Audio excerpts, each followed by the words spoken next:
டேஸ்டியான restaurant style soya biryani எப்படி செய்யறதுன்னு பார்க்கலாமா?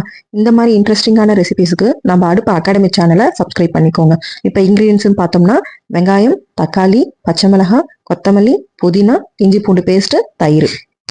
ஸ்பைசஸ்ல பட்டை, லவங்கம், ஏலக்காய், பிரிஞ்சி இலை. மசாலா ஐட்டம்ஸ்ல 1.5 ஸ்பூன் சில்லி பவுடர், 2 ஸ்பூன் மல்லி பவுடர், 1/2 ஸ்பூன் மஞ்சத்தூள்.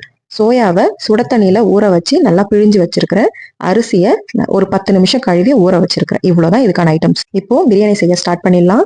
அடுப்புல குக்கரை வச்சு எண்ணெய் ஊற்றி எண்ணெய் நல்லா காஞ்சதும் நம்ம எடுத்து வச்சிருக்கிற ஸ்பைசஸ் ஆட் பண்ணிடலாம். இப்போ ஸ்பைசஸ்லாம் கொஞ்சம் நல்லா பொரிஞ்சு வந்ததும் நம்ம வெட்டி வச்சிருக்கிற வெங்காயத்தை ஆட் பண்ணி கோல்டன் ப்ரௌன் கலர் வர அளவுக்கு நல்லா வதக்கி எடுத்துடலாம். சரிங்களா? வெங்காயம் நல்லா வதங்கி நம்ம சொன்ன கோல்டன் ப்ரௌன் கலர் வந்துருச்சு. இந்த ஸ்டேஜில் நம்ம எடுத்து வச்சிருக்கிற இஞ்சி பூண்டு பேஸ்ட்டையும் ஆட் பண்ணி நல்லா பச்சை வாசனை போகிற வரைக்கும் வதக்கி விட்டுடலாம். இஞ்சி பூண்டு பேஸ்டெல்லாம் நல்லா வதங்கி பச்சை வாசனை போனதும் நம்ம எடுத்து வச்சிருக்கிற கொத்தமல்லி, புதினா, பச்சை மிளகாய் இது மூணுத்தையும் ஒன்னா போட்டு ஒரு 2 நிமிஷத்துக்கு வதக்கி விட்டுடலாம். அப்பதான் இந்த கொத்தமல்லி புதினாவில் இருக்கிற அரோமாலாம் நல்லா இறங்கி பிரியாணி வாசனையா இருக்கும். அதனால நம்ம எந்த அளவுக்கு வதக்குறோமோ அதுலதான் பிரியாணியோட டேஸ்டே இருக்கும். இப்போ இது மூணுத்தையும் போட்டு நல்லா வதக்கிட்டு தக்காளி, தயிர் ரெண்டுத்தையும் ஒன்னாவே போட்டுடலாம். தக்காளி நல்லா குழஞ்சு வர அளவுக்கு பொறுமையா வதக்கி எடுத்துடலாம். இப்போ பார்த்தீங்கன்னா உங்களுக்கே தெரியும் தக்காளி எந்த அளவுக்கு மசிஞ்சிருக்குன்னு. இந்த ஸ்டேஜில் நம்ம எடுத்து வச்சிருக்கிற மசாலா ஐட்டம் ஆட் பண்ணிடலாம். சில்லி பவுடர், மல்லித்தூள், மஞ்சத்தூள், பிரியாணிக்கு தேவையான உப்பு, இவ்வளோதான் இதுக்கு தேவையான மசாலா ஐட்டம். அதையும் போட்டு நல்லா ஒரு கிளறிட்டு ஒரு 2 செகண்ட் பச்சை வாசனை போகிற வரைக்கும் நல்லா வதக்கி விட்டுட்டு இப்போ நம்ம எடுத்து வச்சிருக்கிற சோயாவையும் இதில் ஆட் பண்ணி நல்லா கிளறி விட்டுக்கலாம். அப்பதான் அந்த சோயாலெல்லாம் இந்த மசாலா இறங்கி உப்பு காரெல்லாம் அந்த சோயாக்குள்ளேயும் போய் ஜூஸியா இருக்கும்.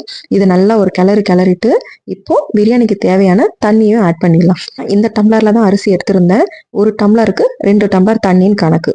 நான் 4 டம்ளர் அரிசிக்கு 8 டம்ளர் தண்ணி ஊத்திக்கிறேன். தண்ணியெல்லாம் ஊத்துனதும் உப்பு காரம் செக் பண்ணிட்டு சும்மா குக்கர் மூடிய லைட்டா மேல மூடி விட்டு தண்ணியை கொதிக்க விட்டுடலாம். நான் குக்கர்ல சமைச்சாலும் எனக்கு ப்ரெஷர் குக்கர் விட்டு பிரியாணி பண்ண தெரியாது. அதனால நான் டபரால பண்ற மாதிரி தான் குக்கர்லயுமே பண்ணுவேன். முக்காப்பதம் சாதம் வெந்ததும் நான் சிம்ல வச்சுட்டு குக்கரை மூடி போட்டு தம் போட்டுருவேன். ஸோ அந்த மெத்தட்ல தான் நான் எப்பவுமே பிரியாணி பண்ணுவேன். ஸோ இப்போ அதே மாதிரி தான் நான் பண்ணி காட்டுறேன். ஸோ குக்கர் மூடிய லைட்டா தான் மூடி வச்சிருந்தேன். இப்போ தண்ணி நல்லா கொதிச்சதும் நம்ம ஆல்ரெடி கழுவி ரெடியா வச்சிருக்கிற அரிசியையும் ஆட் பண்ணிட்டு நான் சொன்ன மாதிரி சாதம் முக்காப்பதம் வேகிற அளவுக்கு நான் அப்படியே பொறுமையா வாஷ் பண்ணிட்டே இருக்க. சாதம் வேக தண்ணி அப்படியே கொஞ்சம் கொஞ்சமா வத்திக்கிட்டே வரும். சாதமும் தண்ணியும் ஒரே லெவல்ல வரும்போது அடுப்பை சிம் பண்ணிட்டு நான் குக்கரை மூடிட்டு ஒரு 15 மினிட்ஸ் தம் விட்டுருவேன். இப்போ பாத்தீங்களா நம்ம ஃபைனல் ஸ்டேஜுக்கு வந்துட்டோம். தண்ணியும் சாதமும் ஒரே லெவல்ல இருக்கு.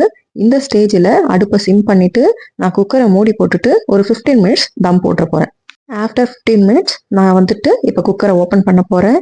பார்த்தீங்களா எவ்வளோ சூப்பரான, நீங்க ரெஸ்டாரண்ட் ஸ்டைல் எப்படி எதிர்பார்ப்பீங்களோ அதே மாதிரி உதிரியா சோயா பிரியாணி வந்திருக்கு. இதோட டேஸ்ட்டுமே அவ்வளோ பக்காவா இருந்தது. ஸோ கண்டிப்பா நீங்க ட்ரை பண்ணி பார்த்துட்டு எப்படி இருந்ததுன்னு எனக்கு மறக்காம கமெண்ட் பண்ணுங்க. என்னுடைய சேனலை சப்ஸ்கிரைப் பண்ணிக்கோங்க. அப்பதான் நான் போடுற வீடியோஸ் எல்லாம் உங்களுக்கு ரெகுலரா வரும். இதே மாதிரி சமைச்சு உங்க ஃபேமிலியோட என்ஜாய் பண்ணுங்க. நம்ம நெக்ஸ்ட் ரெசிபியில பார்க்கலாம். பாய்.